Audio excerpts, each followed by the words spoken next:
우리가 사는 지금의 세대를 가리켜서 정보의 시대, 또 정보 홍수의 시대라고 말합니다. 어떤 사람은 정보가 너무 많아 혼란한 지식이 우리로 하여금 감옥을 맞는다고 해서 감옥의 시대라고 혹평하는 사람도 있습니다.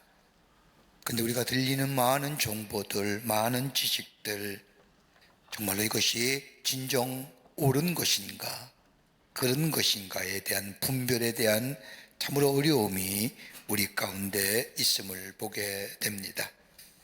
그런데 우리가 정보와 지식을 소유하기 위해서 또 그 정보와 지식을 갖기 위해서는 몇 가지의 선제적인 조건이 필요합니다. 그 하나가 지식에 대한 열망이 있어야 됩니다. 새로운 지식에 대한 열망이 없으면 그 정보와 지식이 우리에게는 아무런 의미가 없습니다. 새로운 지식에 대한 뜨거운 열망, 그 열망을 소유한 사람이 새로운 지식사회와 정보사회 속에서 살 수가 있습니다. 두 번째 있다고 한다면 수용 능력입니다. 수용성입니다. 아무리 새로운 지식이 있다 할지라도 그것을 받아들일 수 있는 마음, 그 마음이 있어야만이 정보와 지식을 받아들일 수 있습니다. 자기의 생각만 옳다고 하는 사람에게는 아무런 의미가 없습니다. 그러기에 수용성의 능력이 있을 때에 그 새로운 정보와 지식이 내 삶을 윤택하게 하고 내 미래를 열어갑니다. 세 번째가 있다고 한다면 알고 있는 지식에 대한 실천입니다. 새로운 지식에 대한 모험이라 말할 수 있을 겁니다. 내가 생각하고 내가 가진 지식을 내 삶 속에 실천하지 않는다면 그 지식은 아무런 의미가 없습니다. 새로운 지식을 가졌다 하면 그것을 실천할 수 있는 자세, 검증되어야 그 지식이 살아있는 지식이고 내 삶을 새로운 미래로 열어갈 수 있는데 그 삶을 실천할 수 있는 새로운 지식에 대한 모험이 있어야 합니다. 네 번째 있다고 한다면 전환의 속도가 빨라야 합니다. 지식을 향한 생각의 전환이 빨라야 합니다. 빨리 바꿔야 합니다. 며칠만 늦어도 낡은 정보입니다. 자존심을 버리고 내 안에 있는 것들을 버리고 빨리 그 시점으로 전환해야만이 그 지식이 내게 유익함과 윤택함을 가져다 줍니다. 성경에도 그 예를 들 수가 있습니다. 마가복음 1장의 말씀을 보면 예수님께서 제자들을 부르십니다. 그리고 1장 17절의 말씀을 보면 나를 따라오너라 내가 너희를 사람 낚는 어부가 되게 하리라 말씀하십니다. 이 말을 들은 시몬과 안드레가 성경 말씀을 보면 그물을 두고 그 즉시 쫓으니라. 전환이 모두가 빨랐다는 겁니다. 한 번도 들어보지 못한 사람 낚는 어부가 되겠다고 하는 그 새로운 정보, 새로운 지식, 새로운 말씀에 이 제자들이 빨리 전환하게 될 때에 그런 저들은 한 번도 경험하지 못한 사람 낚는 어부의 삶을 살아갔던 것을 보게 됩니다. 오늘 본문의 말씀은 주 60년 사도 바울이 한 번도 보지도 못한 저 골로새 교회 성도들에게 로마의 차디찬 감옥에서 쓴 편지입니다. 한 번도 만난 적이 없는 저 골로새 교회 성도들, 에바브로가 전한 예수 그리스도의 생명의 복음을 듣고 저들이 예수 믿어 구원받은 마치 진리의 복음을 듣고 돌 같은 죄의 토양을 헤치고 복음의 뿌리를 내릴 뿐만 아니라 생명처럼 역동적 힘을 가지고 살아가는 저 골로새 교회 성도들에게 칭찬과 더불어 너희 안에 이런 것들은 좀 피했으면 좋겠다라고 권면의 말씀이 적혀져 있음을 보게 됩니다. 당시에 이 골로새 교회 성도들은 여러 가지 시험과 환난 가운데 있었던 하나님의 백성들입니다. 구체적으로 골로새의 말씀을 읽어보면 어떤 경고, 어떤 말씀이 정말 어떤 잘못된 것들이 이 골로새 교회 성도들을 힘들게 했는지 구체적으로 나와 있지 않지만 1장 6절의 말씀을 보면 우리는 그 행간을 통해서 알 수가 있습니다. 너희가 듣고 참으로 하나님의 은혜를 깨달은 날부터라고 하는 말씀을 가만히 보면 당시의 거짓 교사들과 이단 사람들의 가르침이 성행했던 곳에 복음의 뿌리를 내리고 죄의 퇴양을 이기고 생명의 역사, 부름의 역사를 이루어가는 저 골로새 교회 성도들을 칭찬하면서 하나님의 나라의 기업을 잇는 하나님의 백성 되기를 간절한 마음으로 쓰여진 말씀이 오늘 골로새 말씀입니다. 여러분, 복음의 능력을 소유한 사람은 어떤 시험이라도 능히 감당해 갑니다. 복음의 능력을 경험하지 못한 사람이 시험 들고 넘어집니다. 여러분, 성경의 말씀을 가만히 읽다 보면 그리스도인이라는 단어는 3번밖에 나오지 않습니다. 3번밖에요. 크리스찬, 예수께 속한 사람 3번만 나오지만 제자란 말은 무려 300번 가까이. 우린 그리스도인이라고 얘기하지만 엄밀한 의미에서는 그리스도인이기 전에 예수 그리스도의 제자입니다. 예수의 말씀에 귀 기울이며 예수님의 말씀 따라 살아가는 것, 제자가 스승의 말을 듣고 스승에 따라가는 것처럼 우리의 영원한 진리와 생명 되시고 길이 되신 예수 그리스도의 말씀에 우리의 삶이 귀 기울이며 그 예수님을 따라가는 우리의 삶, 우리가 예수 그리스도의 제자인데, 우리가 예수 그리스도의 제자로서 성도의 기업을 누리며 하나님의 놀라운 축복을 누리며 사는 하나님의 백성의 삶, 어떻게 살아갈 수 있을까요? 성품화된 신앙의 모습 속에 부욕케 하시는 예수 그리스도의 축복이 임하게 되는데, 어떤 성품화된 신앙의 모습을 가져야 성도의 기업을 누리며 하늘의 축복을 누리며 살아갈 수 있는 복된 백성 될 수 있을까요? 본문의 말씀을 통해서 함께 말씀을 나누며 은혜 받기를 원합니다. 첫째는 성품화된 신앙의 모습, 첫 번째는 다름이 아니라 하나님의 뜻을 아는 삶입니다. 하나님의 뜻을 알고자 하는 겁니다. 오늘 골로새 1장 9절의 말씀을 보면 너희를 위하여 기도하기를 그치지 아니하고 구하노니 너희로 하여금 모든 신령한 지혜와 총명의 하나님의 뜻을 아는 것으로 채우게 하시고, 하나님의 뜻을 아는 삶, 그리고 그 알고자 하는 삶, 이게 바로 예수 그리스도인 제자의 삶이요, 이것이 하나님의 백성의 삶이라는 겁니다. 예수를 믿는 사람에게는 신령한 지혜가 있습니다. 신령한 지식도 있습니다. 예수님과 깊은 영적인 교조 속에 주의 주시는 귀한 말씀을 통하여 하나님과의 수적인 관계 속에서 얻는 지혜와 지식이 있습니다.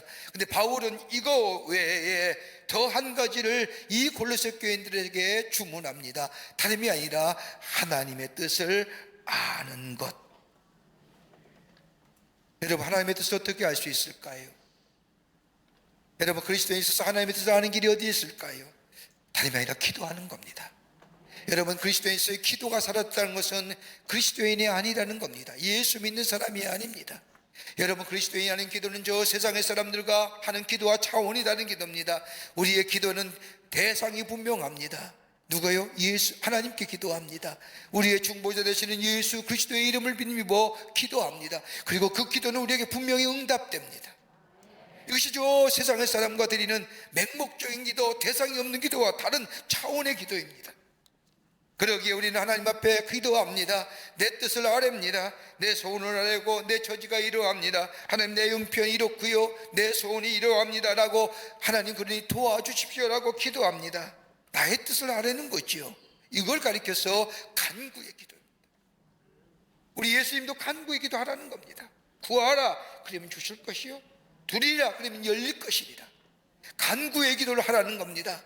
하셔야 됩니다. 근데 그보다 더 한 차원 높은 성숙한 기도가 있다고 한다면 다름이 아니라 하나님의 뜻이 어디에 있는지, 나의 삶의 여정 가운데, 우리의 삶의 여정이 그렇게 쉽지 않고 녹록지 않은 삶의 여정, 늘 기쁘고 감사한 일만 있는 것이 아니라 더 힘들고 어려운 삶의 역경 속에서 문제가 있고 환난이 있고 시험이 당하고 고통을 당하고 참으로 관계 속에서 힘든 우리의 삶의 여정 가운데 도대체 하나님의 뜻이 어디에 있는가? 하나님의 뜻을 구하는 점, 하나님 알기를 원합니다. 내 뜻이 아니라 하나님의 뜻을 알고자 원하는 마음, 여러분, 이것이 우리의 삶 속에 성품화된 신앙으로 자리 잡게 될 때에 그의 걸음이, 그의 삶이 하나님의 축복을 받는 부욕게 되는 영원한 삶, 생명의 삶을 살아가는 귀한 역사가 있게 됩니다. 여러분, 하나님의 뜻을 알려면 어떻게 해야 됩니까? 저도 몇 가지가 있어야 됩니다. 하나는 뭐요? 주의 뜻을 알고자 한다면 내가 겸손해야 됩니다. 하나님 앞에 겸손한 자리에 나아가야 됩니다. 하나님은 알고 계시다는 고백이 우리 가운데 겸손함으로 있어줘야 됩니다. 나의 형편과 나의 처지를 알고 계신다고 하는 믿음의 고백이, 겸손의 신앙의 고백이 우리 가운데 있게 될 때에 하나님의 뜻을 알게 됩니다. 또 하나 있다고 한다면 나의 뜻과 나의 주장을 포기하고 하나님의 뜻을 물어야 됩니다. 여러분 가만 보십시오. 우리 안에 무엇으로 내 마음속에 가득 차 있다고 한다면 그것이 우리를 다스립니다. 우리 마음에 분노가 가득 차 있다고 한다면 그 분노가 우리의 삶을 지배합니다. 우리의 마음 속에 정욕적인 욕망이 가득 차 있다고 한다면 그 정욕과 욕망이 우리의 삶을 지배합니다. 생각하는 구조나 행동하는 모든 것이요, 내 안에 성공으로 열망으로 가득 차 있다고 한다면 그 성공과 열망을 위하여 내 마음이, 내 삶이, 내 행동이, 내 태도가 나타납니다. 그러기에 수단과 방법을 가리지 않고 목적이, 수단과 방법이 목적을 정당화시켜 버립니다.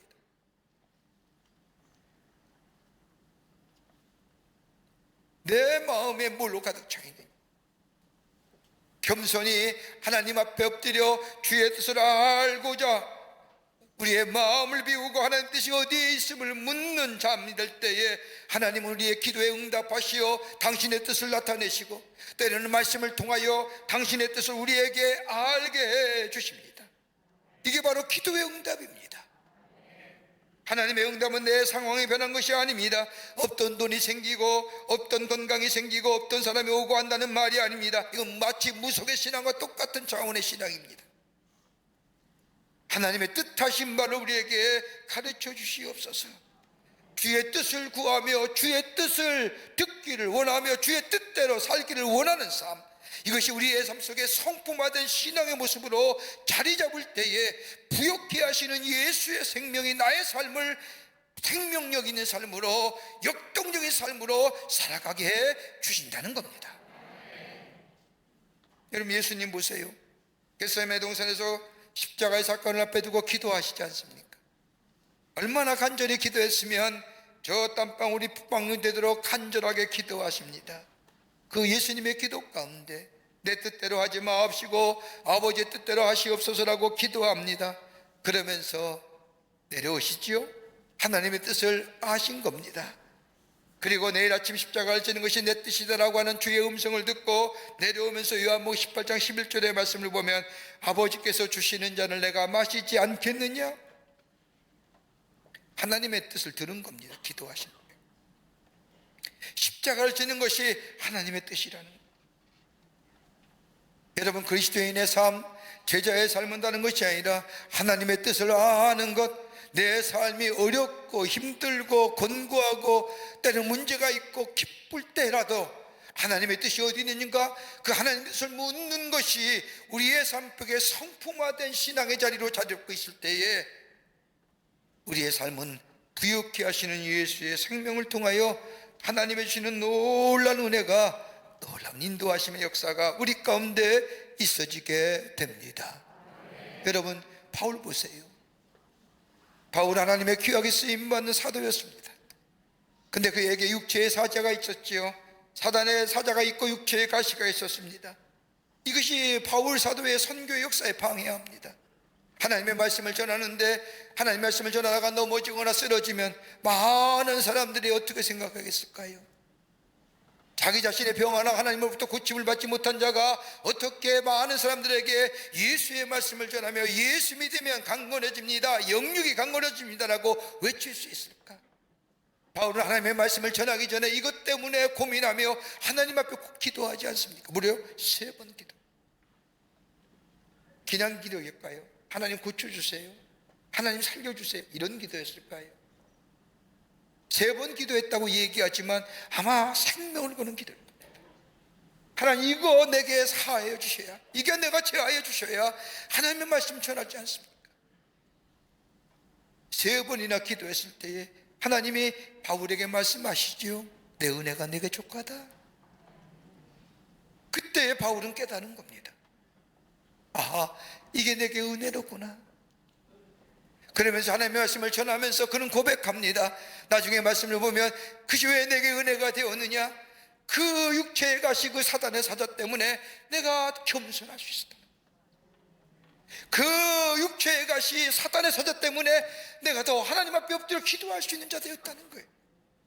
그 육체의 가시, 사단의 사자 때문에 다른 사람의 아픔을 내가 살필 수 있었고, 다른 사람의 아픔을 내가 이해할 수 있었다고 하는, 이게 뭐예요? 은혜로.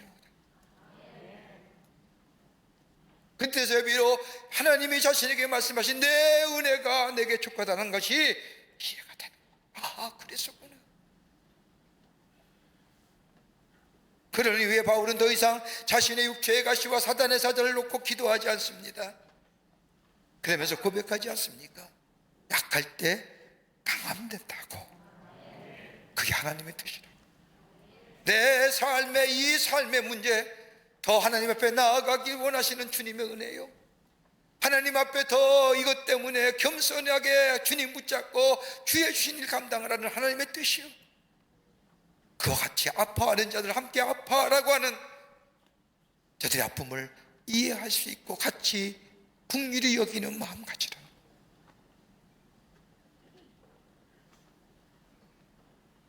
우리의 삶 속에 어려움이 있습니까?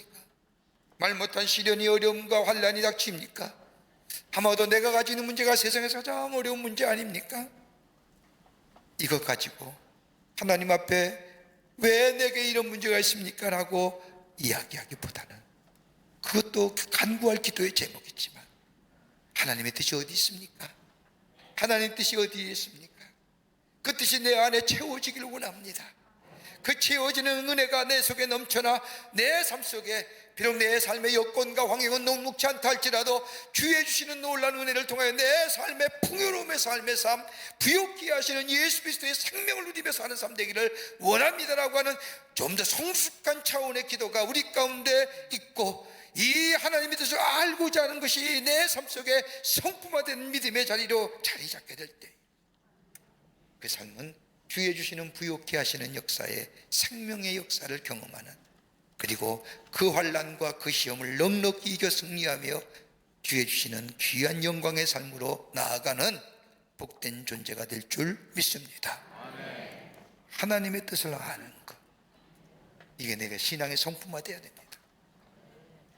두 번째는 범사에 기쁘게 사는 삶입니다.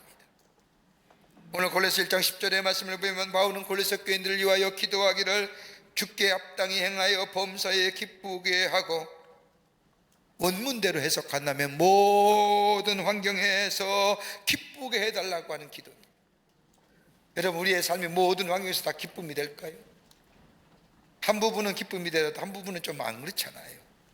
모든 것이 다 기쁨이 된다는 것. 가난하거나 부하거나 병들거나 건강하거나 잘되었거나 잘못되었거나 모든 경우에서 우리의 삶에 기쁘게 해달라는 기도입니다. 범사의 기쁜 삶. 여러분, 그리스도의 참된 삶의 목표가 어느 걸까요? 여러분, 예수 왜 믿습니까? 하나님 왜 우리를 구원하셔서 하나님의 자녀가 되게 하셨을까요? 이유는 딱 하나입니다. 우리의 삶을 통하여 하나님 앞에 영광을 돌리는 삶 되기 위해서. 그러기 위해서는 뭐예요? 우리 안에 기쁨이 있어야 된다는 겁니다. 우리 안에 기쁨이 있어야만이 하나님 앞에 영광이 되지 않습니까? 예수 믿는다고 하면서도 매일매일 우리의 삶 속에 슬픔과 애절함과 애통함과 힘듦과 고통과 괴로움만 삶이 있다고 한다면, 많은 사람들을 향하여 예수 믿는 사람이 왜 그렇대? 라고 얘기할 거 아닙니까? 바울은 그러기에 모든 삶에 있어서 기쁨이 충만하기를 원하노라. 여러분, 우리의 삶 속에 가장 큰 기쁨이 어떤 기쁨일까요? 원초적 기쁨이 어떤 걸까요? 내가 예수 믿어 구원받아 하나님의 자녀가 되었다는 것, 그로 인하여 내 실존과 내 삶의 내 존재의 양태가 새로워졌다는 것, 그러게 나의 삶은 저 세상의 것이 아니라 저 하나님의 나라의 영원성을 향하여 나아가는 삶이라고 하는 것, 내가 하나님의 자녀 되었다고 하는 사실, 내가 구원받았다는 사실, 여러분, 이것만큼 우리 안에 생명이 넘치는 기쁨이 어디 있을까요? 믿으십니까? 이게 고백되어져야 됩니다. 이 믿음의 고백을 통해 내 안에 기쁨이 충만한 이 원초적 기쁨이 있으면 여러분, 우리의 삶 속에 범사에 기뻐하는 역사가 있게 됩니다. 그런데 이 기쁨은 다른 게 아닙니다. 고린도서 1장 9절 후반부의 말씀과 연관되어 있습니다. 하나님의 뜻을 아는 것, 하나님의 뜻을 알게 될 때에 주께 합당하게 행한 일을 할 뿐만 아니라 모든 것이 다 기쁨으로 받아들일 수 있는 역사가 우리 가운데 있어지게 된다는 겁니다. 좀 쉽게 생각할까요? 하나님의 뜻을 알았습니다. 주의 뜻을 알았어요. 기도하면서 말씀으로 깨달았습니다. 그렇다고 한다면 내 삶에 일어난 일이 조금 힘들고 어렵다 할지라도 그 일조차 하나님이 나를 통하여 하시고자 하는 일들이 있음을, 하나님의 뜻이 있음을 깨닫게 될 때에 그 일을 뭐예요? 주의 뜻이기 때문에 기쁘게 받을 수 있는 겁니다. 그러지 마세요, 그러지 마세요, 이렇게 얘기하는 게 아닙니다. 우리 하나님은 좋으신 하나님이에요. 우리 안에는 합력하여 이루시는 하나님이시기 때문에 내가 지금 이 일이 힘들고 어렵다 할지라도 우리 하나님 분명히 이 일에 뜻이 계셔, 하고자 하는 일들이 계셔, 이 일을 통하여 분명히 선을 이루실 거야, 합력하여 좋은 열매로 내게 맺게 하실 것이라고 하는 그 하나님의 뜻을 알게 된다고 한다면 지금의 삶에 얼마든지 우리가 뭐요? 받아들이시잖아요. 내 마음에 범사에 기뻐할 수 있는 거 있잖아요.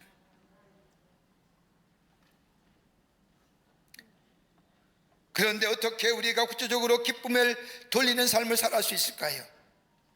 바울은 구체적으로 툴스를 얘기하는 거예요. 뭐가 있어야 되느냐? 그리스도의 삶 속에 세 가지 것이 있어야 된다고 얘기합니다. 오늘 여기 본문의 말씀에 모든 능력으로 능하게 하시고, 능력을 얘기하는데 어떤 능력일까요? 다름 아니라 하나는 복음의 능력입니다. 예수 그리스도의 놀라운 십자가의 복음, 복음 안에 사는 자는 능력이 있습니다. 용서할 수 있는 능력이 생기며, 분노를 다스릴 수 있는 능력이 생기며, 다른 사람을 긍휼히 여길 수 있는 능력이 생기며, 다른 사람과 함께 아파할 수 있는 능력이 있어지게 됩니다. 뭐예요? 복음의 능력입니다. 또 하나 있습니다. 은혜의 능력입니다. 예수 그리스도의 놀라운 은혜가, 하나님의 은혜가 내 속에 있으면 여러분, 그 은혜가 나를 감격하지 않았습니까? 예수님이 나를 용서해 주셨습니다. 나를 사랑해 주셨습니다. 예수님은 나의 과오와 실수를 착하지 아니하시고 용서해 준 것처럼 하나님의 은혜가 내 속에 차고 넘치면 다른 사람을 용서할 수 있고, 다른 사람과 함께 아파할 수 있고, 다른 사람을 긍휼히 여길 수 있는 마음, 그 놀라운 은혜가 내 속에 있어지게 됩니다. 하나님의 사랑이지요. 또 하나의 능력을 얘기해요. 지혜의 능력입니다. 하나님을 경외하기 하늘로부터 내리는 지혜입니다. 여러분, 경외한다는 게 꼭 두렵고 떨리는 마음으로 하나님을 경외하는 것이 뿐도 있겠지만, 그보다도 하나님을 사랑하기에 존귀히 여기는 겁니다. 존중히 여기는 겁니다. 이걸 경외한다는 겁니다. 하나님을 경외하게 될 때 하늘로부터 내리는 지혜가 있습니다. 이 지혜는 하느님이 주시는, 하늘로부터 내리는 수직적인 관계 속에서 얻어지는 지혜입니다. 이거는 나의 삶을 바르게 걸어감과 바르게 행함과 바른 분별력과 바른 판단력과 더불어 선과 악을 분별할 수 있는 우리의 귀한 지혜의 능력.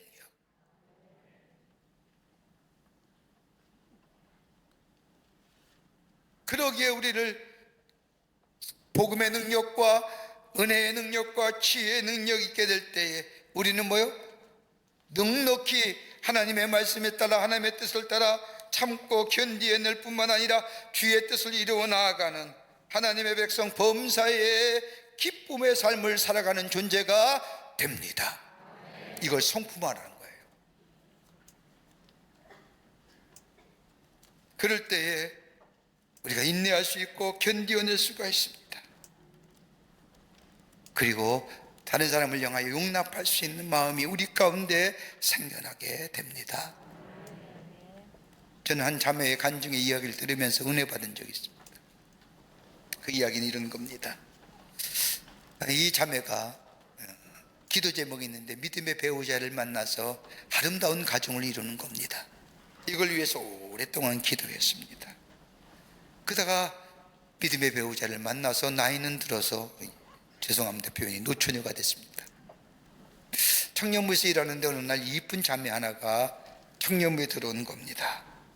대학을 마치고 직장에 취직하여 막 사회 새내기로서 청년부에 들어와서 함께 신앙생활을 하는데, 그래서 이 나이 든 이 자매가 이 이쁜 자매를 사랑합니다. 여러 가지로 도와줬죠. 근데 1년이 지난 후에 이 자매가 남자 청년을 하나 데려와서 자기에게 소개시키는 겁니다. 언니, 저 약혼해요. 이 사람과 결혼할 거예요 라고 말하는 겁니다. 언니뻘 되는 이 사람 기가 막힌 겁니다. 난 아직도 구하지도 못했는데 교회도 온 지 얼마 안 돼서 웬 청년을 데려와 약혼하고 결혼한다고 이야기 들으니 도무지 마음속에 분노, 시기, 질투가 나오는데 견딜 수가 없다는 겁니다. 큰 시험에 빠지겠다 싶어 신앙이 있는 자매기에 하나님 앞에 간절히 기도했습니다. 하나님, 저 자매 미워하지 않게 해주세요. 아무리 기도해도 그녀의 마음속에 분노가 사라지지 않는 겁니다. 심지어 마지막에 마음을 바뀌어 하나님, 저 자매에게 복 주세요. 저 동생 같은 자매에게 복을 내려주세요라고 기도해도 여전히 응답이 없더라는 겁니다. 뭐요? 자신의 마음속에 기쁨이 없는 거지요.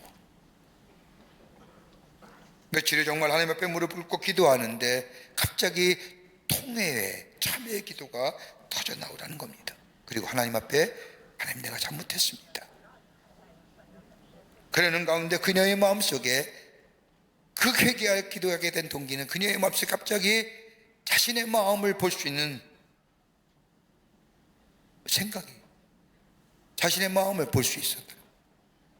가만히 자신의 마음을 짚어보니 저 약혼이 파혼됐으면, 저 결혼이 깨어졌으면 하는 마음이 있었다는 겁니다. 뿐만 아니라 저 자매가 결혼하지 못하면 좋겠다, 이런 마음을 끄집어낸 이 자매는 하나님 앞에 내가 이런 사람입니다, 내가 이런 나쁜 마음을 가진 사람입니다, 겉으로는 예수 믿는다고 하면서 기도한다고 하면서 내 속마음은 다른 사람이 기뻐하고 잘 되는 것 함께 기뻐하지 못하고 함께 좋아하지 못하는 악한 마음입니다. 하나님, 용서해 주세요. 자신의 시기와 질투를 하나님 앞에 회개합니다. 그리고 고백하기를, 저는 말로만 저 자매 잘 되게 해달라고 기도하지만 속으로는 망하게 해달라고 기도했습니다. 하나님, 용서해 주세요. 회개하고 마음이 평안해지더라는 겁니다. 그런 다음에 만나니 이전보다 그 나이 어린 자매가 더 이쁘게 보이더라는 겁니다. 어디서 그것이 가능했을까요? 복음의 능력, 하나님의 은혜, 하나님 주신 지혜의 능력이 하나님과의 깊은 교제 속에 있어지게 될 때, 그것이 뭐예요?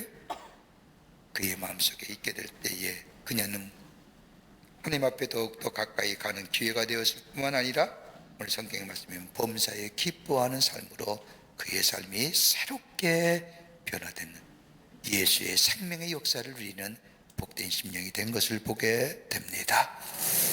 범사에 기쁘게 사는 것, 우리의 마음속에 성품화된 신앙이 되어야 돼요. 그러게 범사에 기쁨이 넘쳐나는 삶, 기뻐하십시오, 기뻐하십시오. 끝으로 끝까지 참고 견디는 인내하는 삶입니다.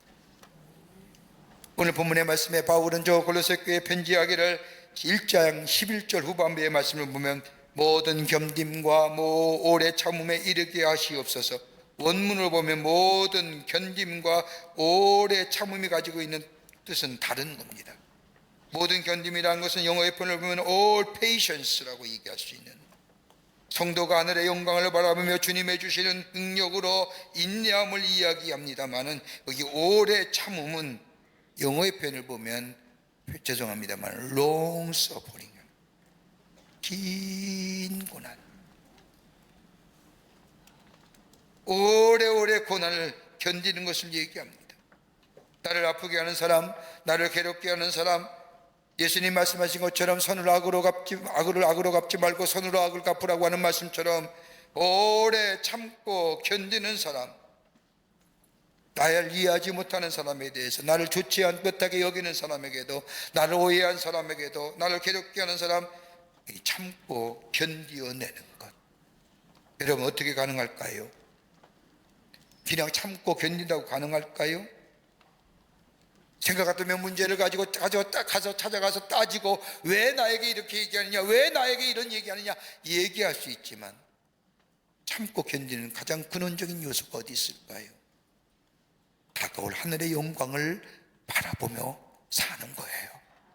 지금은 그렇다 할지라도 내가 참고 견디는 자, 저 하나님이 약속하신 것처럼 하늘의 영광이 내 안에 내게 임할 때에 장차 주실 하늘의 상급을 바라보면서, 성도의 누릴 기업을 바라보면서 long suffering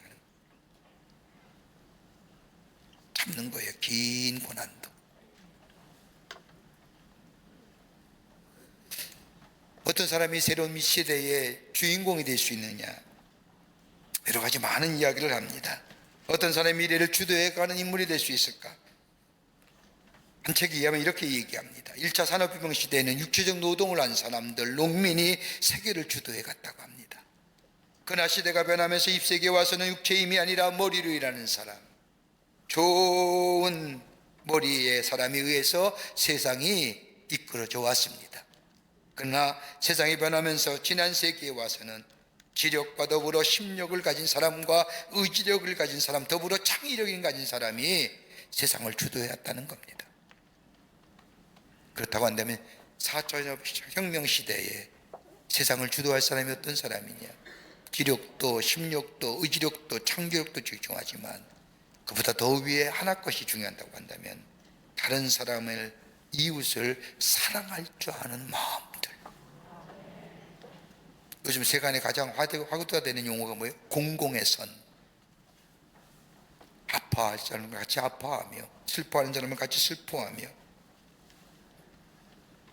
이웃을 사랑하는 마음, 헌신된 마음의 사람, 이기적인 사람이 아니라 다른 사람을 위하여 봉사할 줄 아는 사람.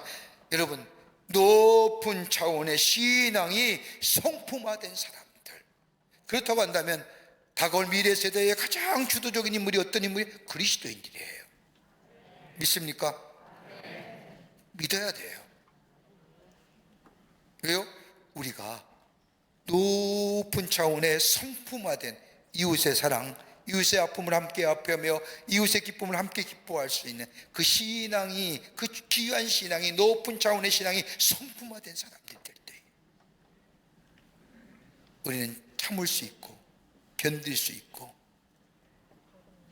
그뿐 아니라 주의 뜻을 알아 행하면서 뿐 아니라 항상 기뻐하는 인생으로 살아가는 존재가 될 때에 예수의 생명이 우리 가운데 임할 뿐만 아니라 그로 인해서 세상을 주도하는 하나님의 선한 영향을 이 땅에 선포하며 사는 복된 인생으로 살아가게 될 줄 믿습니다.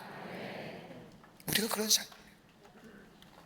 이것이 우리 안에 성품화된 신앙으로 자리 잡을 때에 하나님 뜻을 아는 것, 어떤 일이든 주의 뜻을 구하는 거예요.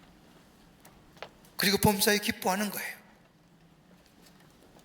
내 안에 원초적 생명을 주신 하나님 앞에 감사. 그리고 장차 다가올 영광의 놀라운 풍성한 은혜를 바라보며 참고 견디는 거예요. 이게 성품화된 신앙이 될 때에 부욕케 하시는 예수의 생명이 우리 하여금 더 큰 부요의 삶으로 살아가게 하는 은혜가 있게 될 줄 믿습니다. 이런 귀한 놀라운 은혜가 여러분과 저 가운데 있어지기를 주의 이름으로 축원합니다. 하나님 감사합니다. 저희들 사랑해 주시고 하나님의 자녀 삼으심에 감사합니다. 놀라운 은혜가 우리 가운데 임하게 하셔서 그 은혜 안에서 우리가 새로운 존재로 살아갈 뿐만 아니라 주 예수 그리스도의 관계 속에서 맺히는 귀한 믿음이 우리 안에 성품화대로 자리 잡게 하시소. 하나님의 뜻을 구하고 범사에 기뻐하며 참고 견디는 귀한 성품화된 신앙을 통하여 부욕케 하시는 예수의 생명이 우리 안에 늘 넘쳐나 새로운 생명적 창조의 역사가 나타나는 복된 삶으로 주께서 인도하여 주시옵소서. 주님께서 함께해 주실 줄 믿으며 예수님의 이름으로 기도하옵나이다. 아멘.